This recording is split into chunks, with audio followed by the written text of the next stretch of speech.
Bonjour à tous et bienvenue à cette nouvelle capsule portant sur le court-métrage intitulée La capsule complémentaire. D'abord, avant tout, si je la nomme capsule complémentaire, c'est que ça vient regrouper un paquet d'éléments qui, en soi, ne rentreraient pas dans une catégorie précise seule, mais ça fait toute partie des éléments qui sont nécessaires à la pré-production. Donc, si on fait un retour sur les capsules précédentes, encore une fois, on a vu la capsule 1 qui c'était l'idéation et la prémisse, capsule 2 l'arc du personnage et le synopsis, capsule 3 le scène à scène, capsule 4 le découpage technique, et pour ce qui est de la capsule complémentaire, comme je disais, on va voir entre autres le scénario et d'autres éléments de pré-production qui n'ont pas été vus dans une capsule précise au préalable. En parlant justement du scénario, donc la scénarisation, c'est que une fois qu'on a l'histoire développée en scène, on peut aller avec l'écriture du scénario en tant que tel. Le scénario, lui, comprend tout ce que le spectateur va voir et entendre dans le film. C'est donc l'étape où tu développes les dialogues, entre autres, de tes personnages, les caractéristiques psychologiques, dont tu vas avoir des indications de ces réactions sur le scénario, et ceux-ci vont s'y retrouver. Et c'est là aussi que tu viens décrire plus en détail les actions de tes personnages dans les scènes, ou du moins ce qui se passe. Tu as un excellent exemple dans le cahier Objectif Film aux pages 9 à 17, évidemment, si tu es en classe. Attention par contre, il y a une convention à respecter dans l'écriture d'un scénario. Il faut absolument respecter celle-ci. Ce que je veux dire par là, c'est qu'il y a une façon de faire un scénario, une façon de l'écrire, et ça, pour écrire un scénario, vous avez l'application Celtics qui est offerte en classe, qui est jusqu'à récemment été offerte gratuitement. Je vais revoir le tout d'ici à ce qu'on se voit en classe, mais une chose qui est certaine, c'est que cette application-là est très utile pour respecter les règles d'écriture d'un scénario. Mais c'est super important que vous considériez la chose suivante. Le scénario, c'est seulement pour les étapes de production qui vont impliquer les élèves de secondaire 2 en classe. Donc, si vous faites votre film à la maison, que vous soyez en secondaire 1 ou 2, eh bien, votre court-métrage ne nécessite pas un scénario parce qu'il va être plus court, puis je vous demande à pas intégrer de dialogue. Si vous le faites en classe en secondaire 2, puis après ça en secondaire 3, 4, 5, vous allez avoir besoin d'un scénario. Mais pas en secondaire 1, en classe, parce qu'on fait du image par image, donc il n'y a pas de dialogue. Aussi, pour se préparer dans le fond, à la production même du film, il faut s'assurer d'avoir bien réparti les tâches. Ça se peut que c'est une étape que vous avez déjà fait, mais une chose qui est certaine, c'est qu'un film demande beaucoup de travail, même un court-métrage en classe. Généralement, c'est une équipe de 3 à 6 personnes au moins qui est nécessaire. À la maison, évidemment, le court-métrage demandé est plus court qu'en classe généralement. Là, donc, je demande surtout autour d'une minute et pas de dialogue, c'est beaucoup plus simple. Mais ça demande quand même de l'aide, donc n'hésitez pas à en demander aux membres de votre famille. Voici les tâches nécessaires. Plusieurs de ces tâches peuvent être jumelées d'ailleurs. Donc évidemment, on va avoir le réalisateur et ou la réalisatrice. Évidemment, je vais y aller au masculin juste pour que ça aille plus vite. Donc ça, un peu, c'est évidemment le grand patron du film. Cette personne-là va devoir prendre beaucoup de décisions. Je reviens d'ailleurs au niveau des aspects psychologiques de chacune des personnes, au niveau des rôles, parce que c'est quand même important. Le directeur photo, grosso modo, c'est le caméraman. C'est la personne qui va s'occuper de placer la caméra, entre autres, de placer les plans avec le réalisateur, de s'assurer de suivre le découpage technique, s'assurer que la luminosité soit bonne, qu'on ait bien entendu le son aussi, parce que, bon, généralement, on peut avoir un preneur de son à partir de 3, 4, 5, parce qu'on a le matériel nécessaire. Mais en secondaire 1 ou 2, on n'a pas tout à fait souvent un preneur de son en tant que tel comme rôle. Ça va sûrement être le directeur photo qui va s'occuper aussi du son s'il y a lieu. Le scénariste, évidemment, à partir de secondaire 2, on a un scénariste ou une scénariste. C'est quelqu'un qui va s'occuper du scénario. Encore là, ça peut être le réalisateur même. Cette personne-là peut avoir aussi un rôle d'acteur. Tous les rôles peuvent être jumelés en passant. Mais je dirais qu'à part le directeur photo, le réalisateur, les autres, c'est généralement des rôles qu'on va trouver d'autres responsabilités à occuper. On va jumeler des tâches. Mais réalisateur, directeur photo, c'est qu'ils ont les deux plus grosses jobs, si on veut. Donc, c'est les responsabilités qui ont un petit peu moins de partage avec les autres. Au final, aussi, ce qu'on va avoir comme rôle de base là, dans une classe, quand on fait un court-métrage, c'est le directeur artistique. Cette personne-là est quand même importante parce que c'est cette personne-là qui va lister les décors, les objets, et il va s'occuper de placer les choses sur le plateau. Évidemment, le plateau, c'est, dans le fond, lorsqu'on a installé les décors dans le lieu et qu'on est prêt à tourner, c'est ce qu'on appelle le plateau. C'est vraiment tout l'endroit où on utilise pour le tournage. Mais il faut que tu sois certain que ton décor soit correct, que entre aussi les prises, que les objets soient au bon endroit. Donc ça, c'est le directeur artistique qui vérifie ça avec le directeur photo, entre autres, au niveau de chacune des prises. Les autres tâches que vous pouvez intégrer, vous pouvez avoir un éclairagiste si vous utilisez de l'éclairage. Vous pouvez avoir un preneur de son, surtout à partir de son 3, 4, 5.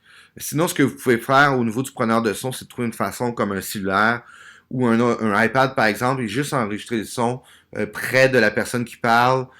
Si vous avez de la difficulté à capter le son, il y a toujours moyen de cacher quelque chose pour enregistrer le son. Ça peut être un cellulaire utilisé exceptionnellement pour ça, ou un iPad, une tablette. Et par la suite, vous trouvez une façon d'exporter le son, qu'on puisse le mettre dans le montage par la suite et l'agencer avec la personne qui parle. Évidemment, vous pouvez aussi avoir un assistant réalisateur. Donc, le travail de réalisateur ou de réalisatrice est super exigeant. Donc, ça se peut qu'on a une personne qui va être assistant ou assistante réalisateur ou réalisatrice. Et évidemment, c'est une tâche qui va souvent être partagée avec les autres. Et évidemment, il y a des acteurs. Très important, les acteurs, là, honnêtement, soyez pas juste des acteurs dans votre film. Il y a beaucoup de jobs à faire. Non, vous allez devoir aider vos coéquipiers, coéquipières. Ça va être super important. Bref, pour des descriptions de chacune des tâches, voyez les pages 18 et 19 du cahier Objectif Film. Par contre, très important, assurez-vous de choisir des gens avec les bonnes personnalités pour les choix des tâches. Ce que je veux dire par là. Et c'est malheureux parce que ça arrive dans plusieurs équipes, ça arrive à chaque année, et ça amène quand même beaucoup de tristesse et de déception. Et évidemment, je vise pas à blesser qui que ce soit, mais c'est quand même important de comprendre certaines choses. Ce que je veux dire par là. Tu vas être réalisateur.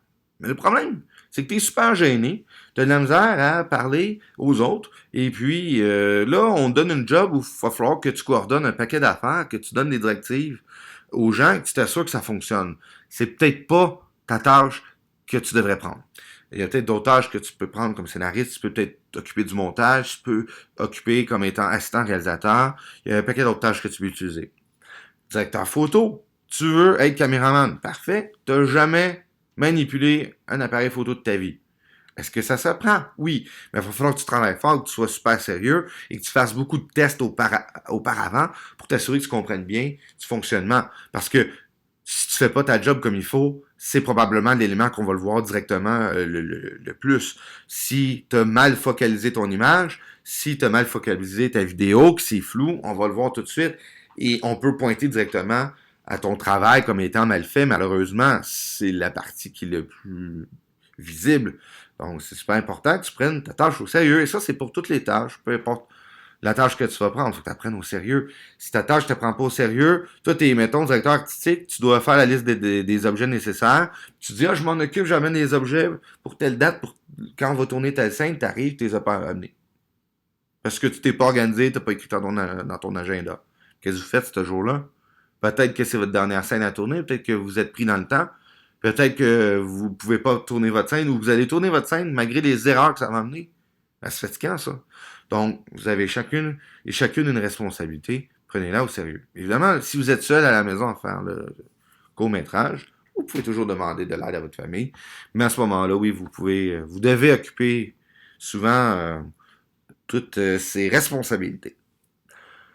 Évidemment, au niveau des acteurs, on peut prendre des gens de d'autres classes, on peut prendre des amis, des membres de la famille. Quand on crée un film, l'important, c'est que vous, en tant que membre de multimédia, vous devez être au minimum derrière la caméra. Si vous êtes en plus devant la caméra, tant mieux. Mais vous devez être au minimum derrière la caméra. Devant la caméra, c'est pas grave. Là. Si vous êtes juste devant la caméra, là, il y a un problème aussi. Très important comme étape, repérage des décors. Donc, lorsqu'on commence à imaginer physiquement le film, on commence à imaginer aussi nos actions à des endroits précis. Mais, comme vous allez vous en rendre compte, sans doute, il y a parfois un grand écart entre ce que l'on s'imagine et ce que l'on peut faire. C'est donc très important d'effectuer le repérage du décor. Voici les raisons qui donnent de l'importance à cette étape. D'abord, avant tout, ça permet de valider si l'endroit que tu t'es imaginé existe réellement ou pas. Donc, tu fais une recherche, finalement, si ça n'existe pas, est-ce que tu peux le créer, par exemple? Comme un vrai film, on crée un décor de toutes pièces. Ça permet aussi de valider si un endroit peut être utilisé ou pas pour tourner une scène. Donc, Malheureusement, il y a plusieurs endroits intéressants où tourner, que ce soit à l'école ou à l'extérieur, qui sont souvent pas accessibles à vous pour une question surtout de sécurité généralement. Il faut donc vérifier d'avance si vous pouvez utiliser ces endroits-là ou pas. À l'école, vous pouvez venir me voir pour les ressources nécessaires. À l'extérieur de l'école, c'est votre responsabilité à vous. Si vous pouvez utiliser un endroit, assurez-vous qu'il soit disponible. Peut-être est-ce possible de réserver votre espace pour votre tournage. Donc, si c'est le cas que vous pouvez réserver, que ce soit à l'école ou à l'extérieur, tant mieux. Parce que la pire chose qui peut vous arriver, si vous êtes vraiment prêt à tourner, vous arrivez finalement, pour une raison X, l'espace que vous aviez choisi pour tourner ne peut être utilisé. Au final, ça permet aussi de bien visualiser l'organisation du plateau lorsque vous allez arriver au tournage. Donc, si vous allez repérer vos décors, vous allez déjà imaginer, ah oui, ok, regarde, c'est dans ce coin-là qu'on va tourner, et puis on va placer la table là, et comme ça, si on veut faire tel plan, on va faire tel cadre dans l'échelle des plans, on va pouvoir placer la caméra à tel endroit et indiquer aux acteurs de se placer à tel endroit ou tel endroit. On peut aussi se dire, ah oui, mais mon mouvement de mon acteur, euh, commence là. Comme ça, je me place ici pour pouvoir faire mon mouvement de caméra latéral de gauche à droite, par exemple, pour montrer mon personnage passer. Donc, je sais où il part, je sais où il arrête mon personnage dans mon tournage. Et ça, je peux le faire en repérant des décors. Quand tu connais ton décor visuellement, tu es en mesure de prévoir ces éléments-là. Et plus de choses prévues d'avance dans un tournage d'un film, mieux que ça va aller. Le dépouillement. C'est une étape qui se fait généralement pendant le découpage technique car cette étape permet de visualiser les décors, donc les objets et les éléments nécessaires au décor. Le dépouillement, dis-je, c'est dans le fond une étape qui consiste à produire une fiche ou plusieurs fiches sur laquelle on vient identifier pour chaque scène une liste d'éléments qui vont apparaître à l'écran. On parle ici de lister les décors, les accessoires, les personnages, les costumes, le maquillage nécessaire, les objets, les meubles, etc. Donc vraiment tout ce que tu as besoin, autre que la caméra et les outils techniques pour filmer, là. Ce que on va voir devant la caméra, donc à l'image, là, quand on va regarder le film, ça, le dépouillement, ça doit être effectué pour t'assurer d'avoir une liste de tout ce que tu as besoin. Et généralement, on y va par scène. Donc pour chacune des scènes, tu as besoin de ça. Pour chacune des scènes, tu as besoin de ça. En plus, tu es capable de savoir quand tu vas tourner chacune des scènes avec un horaire de tournage, eh bien, tu vas pouvoir prévoir aussi quand amener les éléments à l'école ou les prévoir à l'extérieur de l'école. Ça, c'est très précis comme responsabilité, c'est vraiment la responsabilité du directeur artistique. Si vous avez cette personne-là qui est, du moins cette responsabilité-là qui est partagée en plusieurs personnes, je vous dirais que c'est peut-être pas une super bonne idée, peut-être avoir vraiment quelqu'un qui est vraiment titré directeur artistique d'abord avant tout, et peut-être après ça jumeler assistant réalisateur, souvent ça va bien ensemble, ou acteur par exemple, à cette tâche-là. Donc c'est sûr que tu n'as pas toujours quelque chose à faire, mais quand tu as quelque chose à faire, c'est super important, il faut que tu ailles toute ta tête à ça. Parce que si tu oublies un objet pour une scène, surtout si c'est une scène qui coupe en deux pour deux périodes en classe, ou pour une raison X à l'extérieur de l'école, faut que tu l'as tourner cette scène-là en deux parties. Toi, tu dois t'assurer que tous les objets que tu as besoin, ou que tu as utilisés du moins dans la première partie de la scène que tu as déjà tournée, soient encore disponibles et présents dans la scène par la suite. L'horaire de tournage, c'est super important et souvent sous-estimé. Des fois, on le fait même pas. Mais pourtant, c'est super important parce que ça sert à planifier les moments où chaque scène sera tournée. Ça sert évidemment à identifier les moments où les plateaux, c'est-à-dire les lieux de tournage, sont libres. Et cette feuille de route va te suivre tout au long du tournage. Si vous êtes en classe, vous pouvez évidemment la faire dans votre agenda en suivant les cours, les périodes qu'on va être dedans, en multimédia.